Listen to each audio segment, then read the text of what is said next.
Hello મિત્રો, કેમ છો બધા? આશા રાખું છું કે ઇન્વેસ્ટમેન્ટની અને બજારમાંથી પૈસા કમાવાની આ જર્નીમાં બધાનો અનુભવ સારો રહ્યો હશે. શરૂઆત આપણે હંમેશા ડિસ્ક્લેમરથી કરીએ છીએ. ડિસ્ક્લેમર બરાબર જોઈ લેવું અને ત્યાર પછીથી આપણે બજારની વાત કરીએ છીએ. બજારની ચર્ચા કરીએ તો છેલ્લા 2 દિવસ, આમ તો એક વચ્ચે રજા આવી ગઈ, એટલે 2 દિવસનું જે સેશન હતું એ મિક્સ રહ્યું હતું. ગઈકાલનું સેશન જે હતું, બુધવારનું સેશન, એ થોડું ઠીક હતું. અને આજનું સેશન હતું એમાં ખાસ કરીને જીએસટી રેટ કટ જે આપ્યા છે સરકારે, જે ટેરિફની સામે કાઉન્ટર કરવા માટે, ટેરિફથી બચવા માટે કે આપણી ઇકોનોમીને ટેરિફની અસર બને એટલી ઓછી થાય એના માટે દરેક દિશામાં પ્રયત્ન કરવાના શરૂ કરી દીધા છે. જેમાંના કેટલાક પગલાં રૂપે મોદી સાહેબ હમણાં છેલ્લે આપણને પુતિન અને ચીનના રાષ્ટ્રપતિ સાથે વાત કરતા આપણને જોવા મળ્યા હતા. એ બધા ન્યૂઝ આપણે જોયા હશે. અને એના સિવાય જીએસટી કાઉન્સિલે જે રેકમેન્ડેશન કરી હતી સ્લેબ બદલવાની, એનું લિસ્ટ અને જાહેરાત કાલે જ બધી ટૂંકમાં કમ્પ્લીટ ડિટેલ આવી ગઈ હતી. એટલે આશા હતી કે બજાર સારું જ ખુલશે. શરૂઆતમાં સવારે સારું જ હતું, પણ પછી છેલ્લે બંધ થતાં એટલી પોઝિટિવિટી નહોતી રહી. પણ તેમ છતાં બહુ વધારે કોઈ તકલીફ હોય એવું બજાર નથી લાગતું. પણ ખરી વસ્તુ શુક્રવારે કેવું બંધ રહે છે એના ઉપરથી ખબર પડશે. પણ છતાં એક વસ્તુ આમ જોવા જઈએ ને તો હવે રિપીટેટિવ થતી જાય છે બજારમાં, એકધારી થતી જાય છે. જેમ કે એફઆઈની ખાસ કોઈ ખરીદારી નથી, ખરીદારી કરે તો બહુ નાનો ફિગર આવે. ભલે રાહતની વસ્તુ એ છે કે વેચવાલી છે ત્યારે એ થોડી નાનો ફિગર આવે જ્યારે વેચે ત્યારે. અને લોકલ મ્યુચ્યુઅલ ફંડ જે છે એમની લેવાલી ચાલુ છે, એસઆઈપીનો ફ્લો બરાબર છે, આપણો જીડીપી જે છે એ ખૂબ સારો ફિગરમાં આવ્યો છે. અને હવે એક વધારાનો આ જીએસટી એની સ્લેબ બદલ્યા, કેટલીક વસ્તુઓમાં જીએસટી કાઢી નાખ્યો છે, કેટલાકમાં એને ઓછો કર્યો છે. ઘણી બધી આઈટમો છે, આ ઘણી બધી ચર્ચાઓ ચાલે છે. આપણા માટે એટલું બધું ડિટેલમાં મહત્વ આમ નથી, અને આમ જોવા જઈએ તો છે, કારણ કે બજાર સાથે જોડાયેલા છે એટલે આપણો સેન્ટિમેન્ટ જે છે આપણને અસર કરે.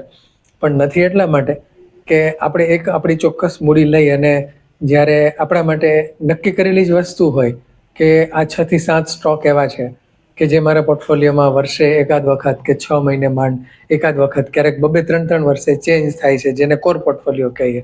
ક્યારેક એ સ્ટોક 8-10 થઈ જતા હોય, ક્યારેક 6 થાય, 7 થાય, પણ એથી વધારે વધે નહીં. અને મોમેન્ટમ પોર્ટફોલિયો લઈએ તો મોમેન્ટમ પોર્ટફોલિયોમાં પણ એક્ટિવ સ્ટોક જે છે એ 6, 7 કે 8 જ હોય વધીને.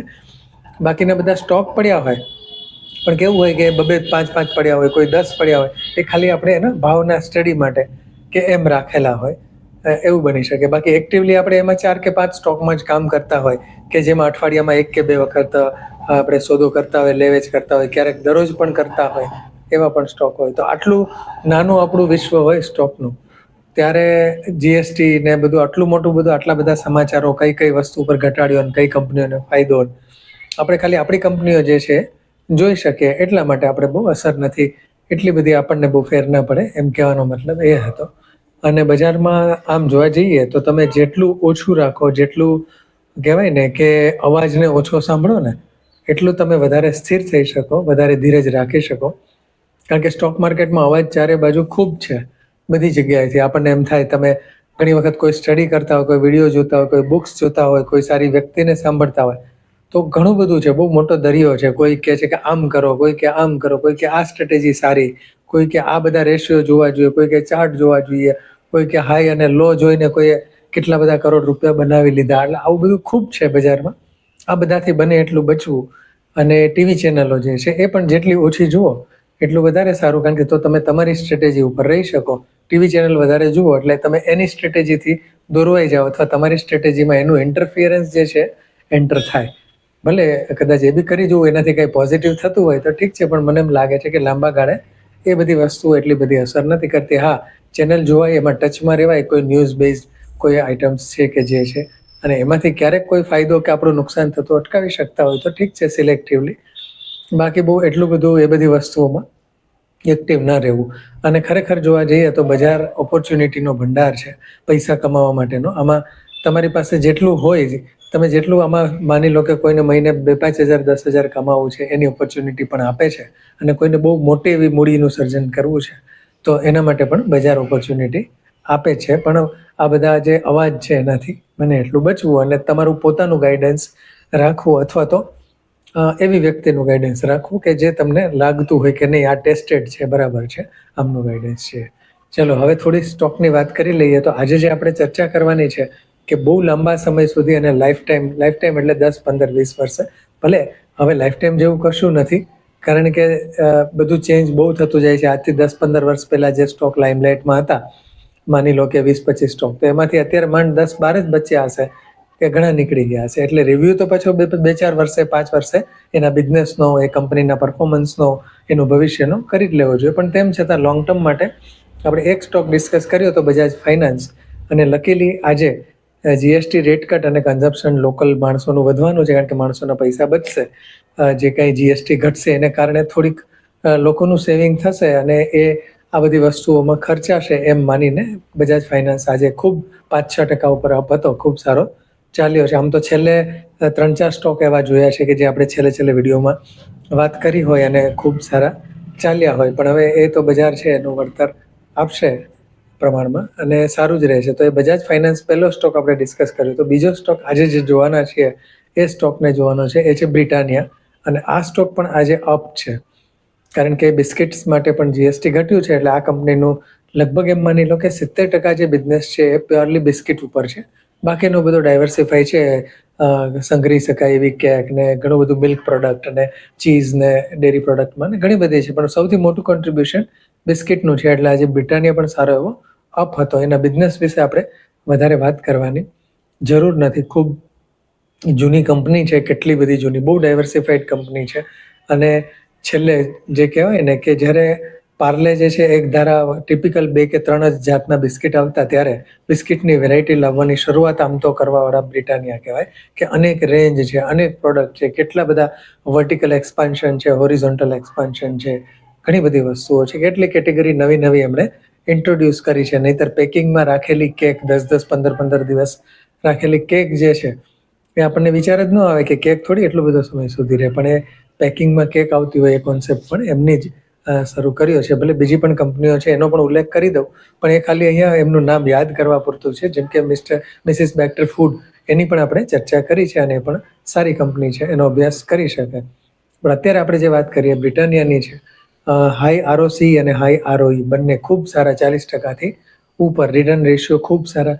પી રેશિયો જે છે થોડો ઘણો હાઈ કહેવાય, પણ છતાં એના પિયર્સ પ્રમાણે એટલો બધો ઊંચો નથી. ક્વાર્ટર દર ક્વાર્ટર સારામાં સારું રિઝલ્ટ આપતી કંપની છે.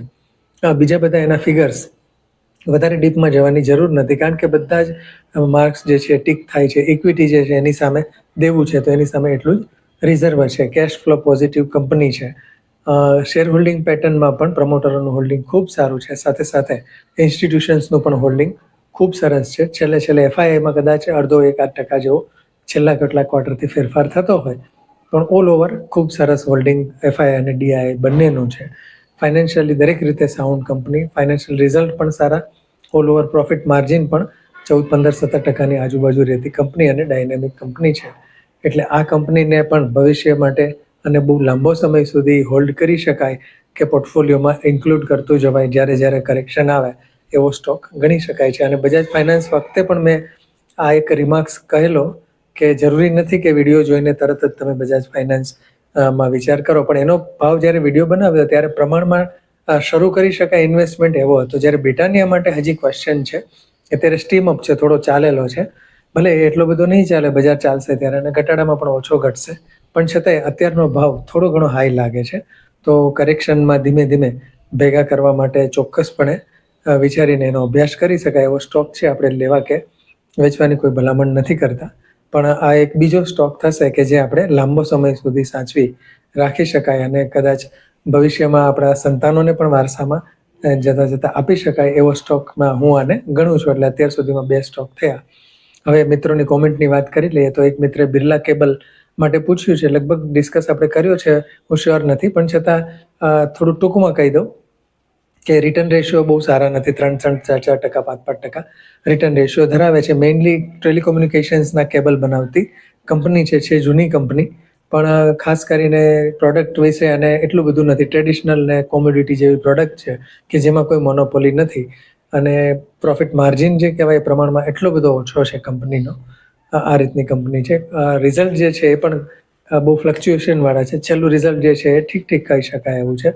ઇક્વિટીની સામે રિઝર્વ છે પણ સામે એટલું દેવું છે. અને શેર હોલ્ડિંગ પેટર્ન જે છે એમાં પ્રમોટર અને વધારે પડતી પબ્લિક છે. ઇન્સ્ટિટ્યુશન્સનો ખાસ હિસ્સો એટલો જોવા નથી મળતો, કારણ કે ફિગર જોઈએ તો એટલો બધો લુક્રેટિવ નથી દેખાતો. પી રેશિયો પણ ઠીક ઠીક કહી શકાય, બહુ મોંઘો નથી, બહુ સસ્તો નથી. પણ જે કહેવાય ને કે કંપનીના ફંડામેન્ટલ્સ ઉપરથી કશું તારણ કાઢી શકાય એવો કોઈ ખાસ સ્ટોક નથી લાગતો. પછી હોઈ શકે એમાં કોઈ ન્યૂઝ હોય, એમાં કંઈ નવીન કોઈ વસ્તુ આવતી હોય તો એ કોઈ અત્યારે આપણને ધ્યાનમાં નથી, એવું બની શકે. આ એક ખાલી ડિસ્ક્લેમર માટે છે, બાકી કોઈ લેવાની વેચવાની ભલામણ નથી. પણ કોઈ અત્યારે ખાસ એટલી ઇન્ટરેસ્ટિંગ કંપની બિરલા કેબલ નથી લાગતી. હા, આ જ સ્પેસમાં જોવું હોય તો બીજી કંપનીઓમાં ખાસ કરીને તેજસ નેટવર્ક છે કે જે ટાટા ગ્રુપે એક્વાયર કરેલું છે, એ ખૂબ ઇન્ટરેસ્ટિંગ કંપની છે. પણ અત્યારે એના ભાવ જોતા કે હજી ભવિષ્યમાં ગ્રોથ જોતા હમણાં આપણે એનો ડિટેલમાં ડિસ્કશન કરવાનું થોડું મુલતવી રાખ્યું છે. બીજી એક કોમેન્ટ છે રેર એન્ટરપ્રાઇઝ, પણ રેર એન્ટરપ્રાઇઝ લગભગ નથી, રેઇન એન્ટરપ્રાઇઝ. પણ એ રેઇન ઇન્ડસ્ટ્રીઝની કદાચ વાત કરતા હશે એવું મને લાગે છે, એટલે એ મને મળ્યો નથી. તો ફરીથી એક વખત નામ કે એનું વધારે ડિટેલ જોઈ અને કોમેન્ટ કરશો તો આપણે વધારે એના ઉપર માર્ગદર્શન આપી શકાય છે.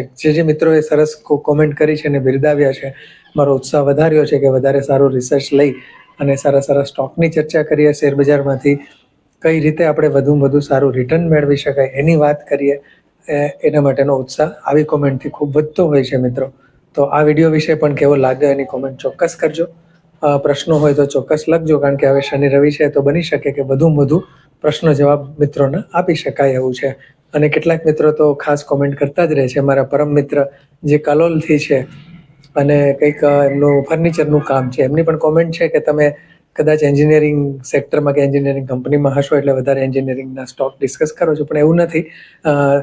સાયન્સમાં માસ્ટરી કરેલી છે અને એજ્યુકેશન ફિલ્ડ સાથે એસોસિએટ છું, પણ એન્જિનિયરિંગમાં પહેલાં ખૂબ રસ હતો. પણ મને ઇન્ટરેસ્ટિંગ એન્જિનિયરિંગ કંપનીઓ ઘણી લાગે છે સ્ટડી કરવા માટે પણ, એ વાત એમની સાચી છે.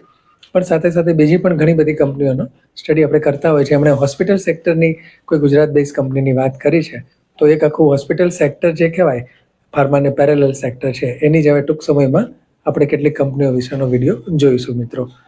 ચોક્કસ કોમેન્ટ, લાઇક અને સબસ્ક્રાઈબ કરવાનું ભૂલશો નહીં મિત્રો. આભાર. જય હિન્દ.